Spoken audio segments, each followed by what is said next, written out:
você não se sente responsável por isso, você inventou o termo petralha, você inventou dopada, a culpa não é sua também. Quer que eu responda isso já de uma vez? Por favor. Responde que deve ter uns 30 superchats sobre isso. Aí você já tira da frente para nós também. Bom, primeiro, queridos, vamos lá, a todos que têm essa perspectiva.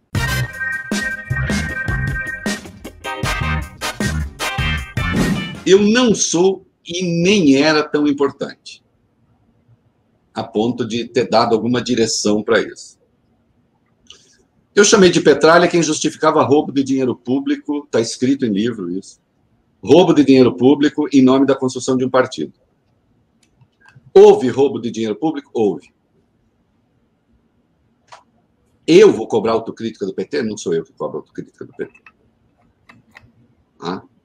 Houve compra de apoio distribuindo cargos? Houve, mas isso tem sido a rotina no Brasil faz muito tempo. Mas houve. Agora, notem. Eu fiz as críticas ao PT quando achei que era o caso de fazer... Por exemplo, tentaram criar o Conselho Federal de Jornalismo, da forma como veram o Conselho Federal de Censura contra aqueles que não pensavam a mesma coisa. Sim, eu pus duramente. Agora, à medida que eu vi irregularidades também contra os petistas, eu posicionei. Espero, aliás, que a esquerda aprenda a ver quando há irregularidades contra seus adversários, o que não costuma acontecer. Mesmo em relação à Lava Jato, quando a Lava Jato pegou adversários do PT usando os mesmos métodos escusos que usou contra o PT foi lá e ajudou a enterrar. Eu, nessas coisas, sou isento, não me interessa quem. Começou a bater depois que pegaram o PSDB. Isso é de uma boçalidade. Minha primeira crítica à Lava Jato é de 2014. O PSDB nem estava no radar da Lava Jato. Não fui eu, não tinha tanta grandeza assim. Cometi erros ao longo da trajetória. Fiz a revisão quando achei necessário, por exemplo, revi a minha posição sobre cotas. Eu escrevi muito contra cotas, porque eu entendia que não era o caminho. Eu queria uma escola pública melhor, mais ampla educação. Dizia, bom, tem um monte de pobre branco no Brasil que não deve nada à herança da escravidão, etc, etc, etc. E a Constituição consagra a igualdade. Esses fundamentos continuam. Só que aí eu vi Helder e Beze. Em vez da escola pública melhorar, ela piorou. Em vez de ter mais dinheiro, ela tem menos. E mais, eu vi o resultado da cota. Funciona. Eu, diante daquilo que funciona, e considerando que os meus postulados não foram adiante, eu passei a defender as cotas. Então, eu fiz uma revisão do meu pensamento quando julguei útil. Agora, quanto a esta merda que está aí, Lava Jato e o cacete, atenção, queridos de esquerda. Por que vocês não procuram lá no blog do tio, procurem na internet, vocês acham, o que eu escrevi quando a Lei 12.000, quando a Dilma sancionou a Lei das Delações? Lei 12.850.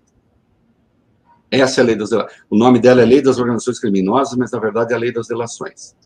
O PT estava no corner por causa de 2013, daquela balbúrdia de 2013, que foi iniciada pela esquerda, não pela direita.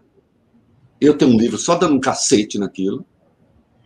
Porra, amigos meus diziam, deixa que a Dilma se dane, Reinaldo, o que você tem com isso? É ela que está quebrando a cara? Eu disse, não é ela que está quebrando a cara, quem está quebrando a cara é a institucionalidade. Um conservador das instituições não pode condescender com a bagunça de 2013.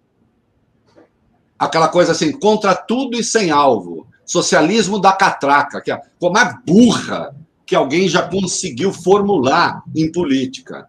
O socialismo a partir da passagem de ônibus. Vá se fuder. Entende? Quebrando coisa, caralho. Aquilo abriu caminho para a extrema-direita. Obviamente, não é a primeira vez que a esquerda faz esse serviço para a direita, para a extrema-direita. Abriu o caminho. Aí Dilma vai e sanciona a Lei 12.000. O PT promove, a Dilma sanciona a Lei 12.850. Eu fui para a minha página e disse, a Lei 12.850, Helder Beze faz duas coisas. Entrega o Brasil a reféns e a canalhas. Há reféns porque o Ministério Público garfa o cara e diz, você vai ficar preso aqui 300 anos e vai mijar sangue. Vou usar uma expressão deles. Vai mijar sangue. Não foi isso?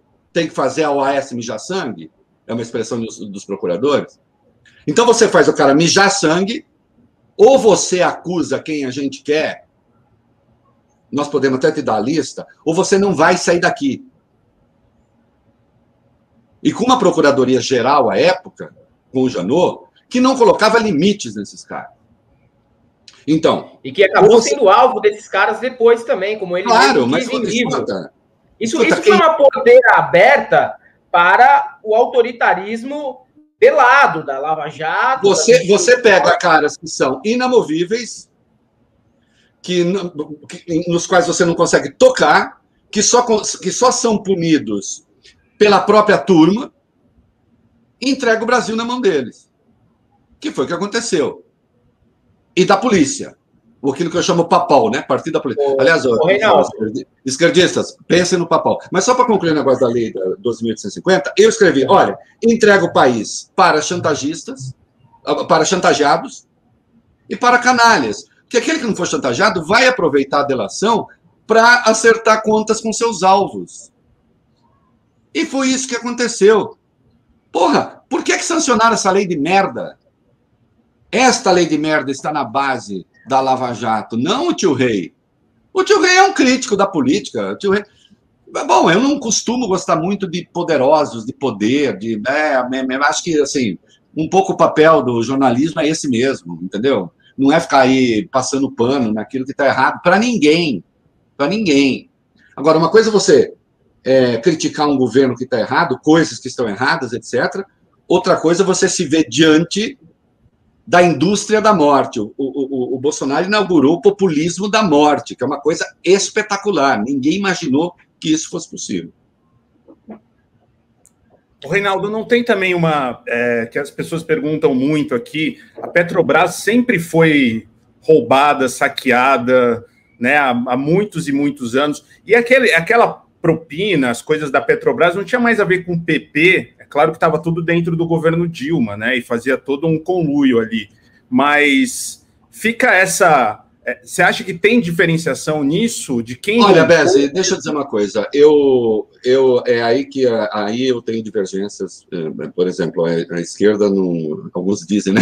Brincam, né? Tio Rei, vem para o PT. Agora, né? Tudo bem, a gente perdoa. Eu não vejo porque o Estado tem de ter uma petroleira. Cara, não vejo. Ninguém venha me falar que é para controlar os preços dos combustíveis, porque eu vou começar a dar risada, né? Não é mesmo? Então, não vejo por quê. Não é controlado, né? Por conta disso.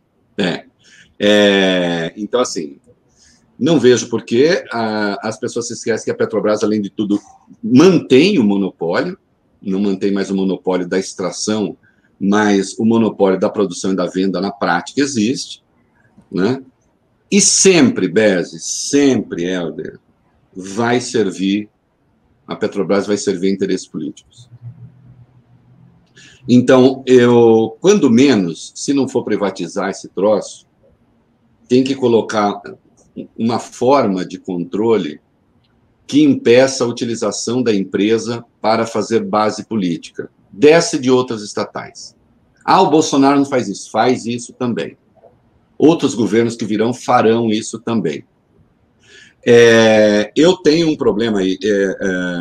Eu já fui, digamos, mais liberal do que eu sou hoje, é verdade. Né?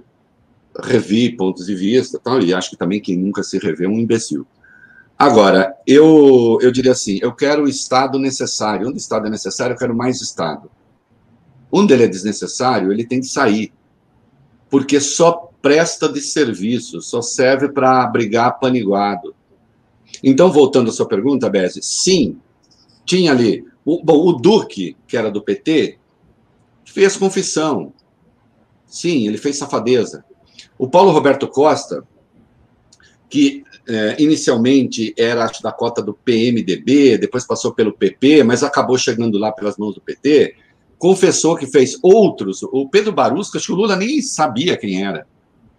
O cara do terceiro escalão. Um cara do terceiro escalão que devolve 400 milhões, você tem um sistema interno, inclusive, que permite esse tipo de coisa.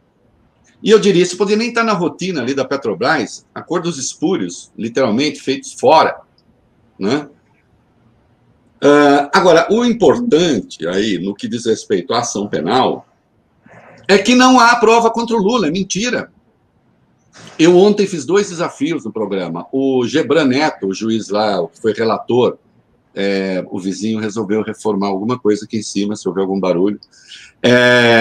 O Gebran Neto, o relator do TRF4, soltou uma notinha toda indignada ontem, dizendo que houve roubo de 30 bilhões na Petrobras, que eles agiram de maneira independente. Eu fiz um desafio a ele, que eu faço de novo, eu adoro fazer isso, né? Pode ser repetitivo, mas é que ninguém topa. Eu disse, senhor, eu nunca disse que não houve corrupção na Petrobras. A minha afirmação desde sempre é que não existe prova de que o apartamento do Lula, que não era do Lula, o tal apartamento, decorreu de propina de 3 contratos. Essa era a acusação. Na democracia, a acusação é essa, você tem que provar a sua acusação. A acusação era essa, vocês não provaram a acusação, o Ministério Público não provou, o Sérgio Moro mesmo assim condenou e o senhor reiterou. Então, eu mantenho aqui desafio ao TRF4. Senhor Gebran, me diga em que página da sentença do Moro estão as provas contra o Lula. Eu desafio o senhor a dizer. Mas eu não quero nem adjetivos, eu não quero conversa mole, eu quero saber onde estão as provas. Assim como o STJ que endossou a sentença, senhores do STJ, da Câmara Criminal, onde foi que vocês encontraram as provas? Eu tenho curiosidade de saber. Vocês não vão dizer porque não há provas lá. Vocês condenaram sem prova. Vocês resolveram condenar o PT como um todo. E aí, por mais críticas que eu tivesse e tenha ao partido, isso eu não topo, eu não brinco disso. Ô, Reinaldo, sobre o petróleo a gente vai ter uma discordância aqui bastante intensa no nosso chat aqui, né? Até porque, assim, tem países que conseguem administrar suas petroleiras de maneira muito eficaz. A Noruega consegue, né? A Petronas, da Malásia, é um exemplo de petroleira que tem ali o controle estatal. Eu acho que o caso aí, permita-me discordar, seria a sua segunda alternativa, que é um controle, um gerenciamento sério, em que esteja ali dentro da Petrobras pessoas que não têm um vínculo político, porque é isso que faz a Petrobras ser um ralo de dinheiro para os partidos que estão envolvidos nas presidências. Não, Tiago, eu nem digo assim. Só ficar claro, eu não acho assim que ou se privatiza ou nunca sairemos dessa lama. A questão não é essa. Eu estou dizendo, eu faço uma escolha que não é essa, né? Agora, admito que você possa ter mecanismos maiores de controle do que esses que temos hoje. Para qualquer estatal, de Itaipu a Petrobras, aos Correios e não sei o quê, querem manter isso, eu não acho recomendável. Mas que, então, tenhamos um sistema de gerenciamento e de controle que livre essas empresas dessa interferência político-partidária, né? Que isso não seja moeda de troca para formar base de apoio, né? Que isso sempre existiu e, né, tem uma tendência de permanecer, e isso é muito ruim.